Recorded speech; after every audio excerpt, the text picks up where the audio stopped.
Now here we study some basic definitions in number theory. So the definition of even is an integer n is even if and only if n is equal to 2 into some integer k.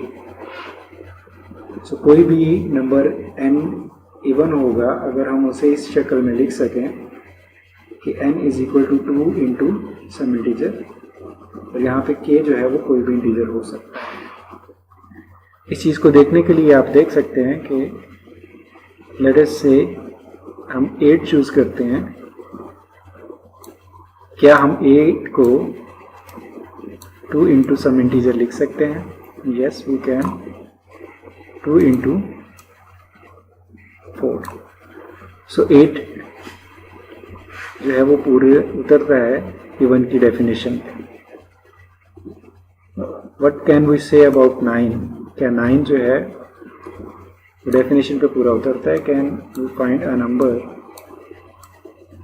N integer such that 9 is equal to 2k. So there is no such number integer k for which 9 is equal to 2k. So 9 is not an even number. Now we come to the definition of odd. So what is an odd integer? So n is odd if and only if n is equal to 2k plus 1. If we write that integer n in the form of 2k plus 1, where k is some integer. So we have seen the definition of odd integer, and we have seen that 9 cannot be written as 2k, but 9 can be written as 2 into 4 plus 1. 9 पूरा उतरता है odd की definition पर, and hence 9 is an odd integer. Now we consider the definition of n is prime. So n is prime if and only if n is greater than 1, and for all positive integers r and s, if n is equal to r multiplied by s, then r is equal to n or s is equal to n. So prime number के लिए ये बात ज़रूरी है कि वो 1 से greater होगा, और अगर उसको किसी दो पॉजिटिव नंबर्स की प्रोडक्ट में लिखा जाए, जैसे कि यहाँ पे n को r और s की मदद से लिखा जा रहा है, whenever we write it in the product of two positive integers, ये दोनों इंटीजर्स जो हैं इनके बारे में हम क्या कह सकते हैं? So if r is equal to 1 then s must be 1, और इसी तरीके से अगर s जो है वो इक्वल टू n हुआ तो r मस्ट बी 1। इसकी एग्जाम्पल जो है वो आप देख सकते हैं। 7 इज़ अ प्राइम नंबर। 7 को अगर हम कोई से दो पॉजिटिव इंटीजर के प्रोडक्ट में लिखना चाहें तो we can not find the product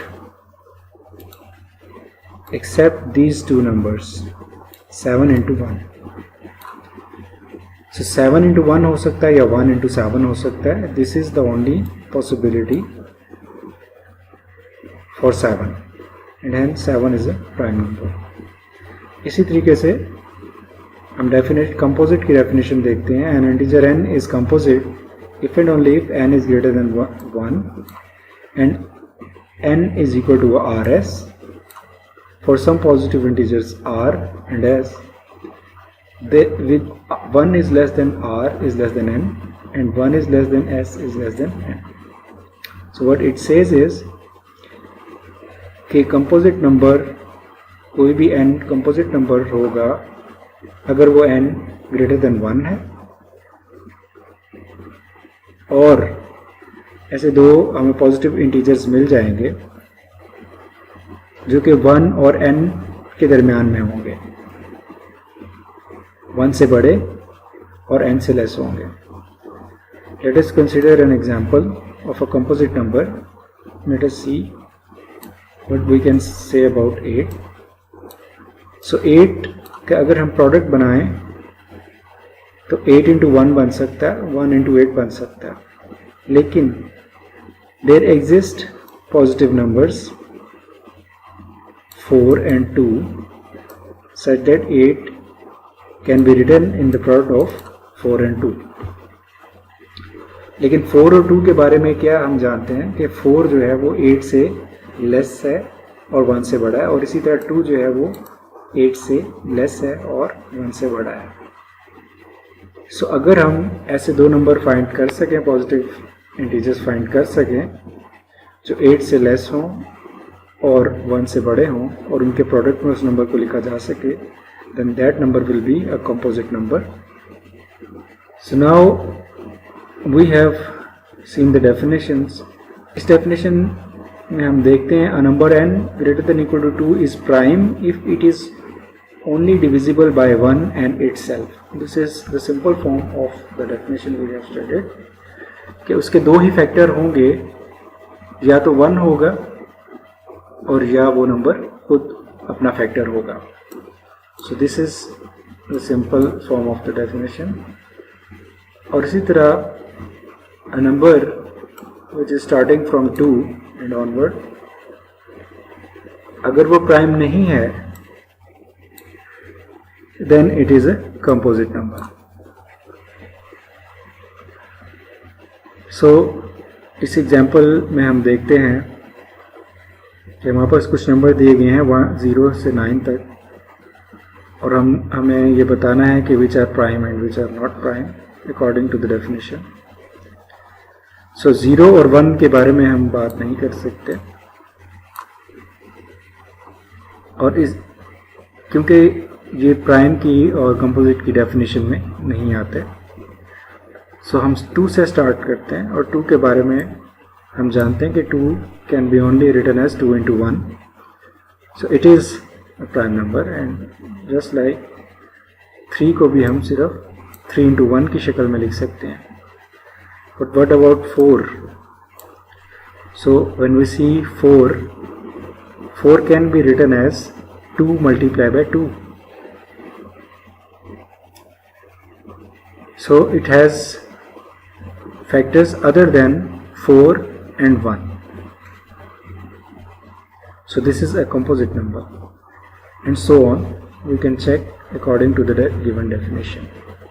Fundamental theorem of arithmetic की स्टेटमेंट है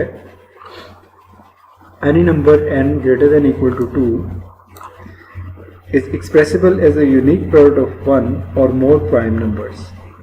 So अगर हमें कोई भी नंबर दे दिया जाए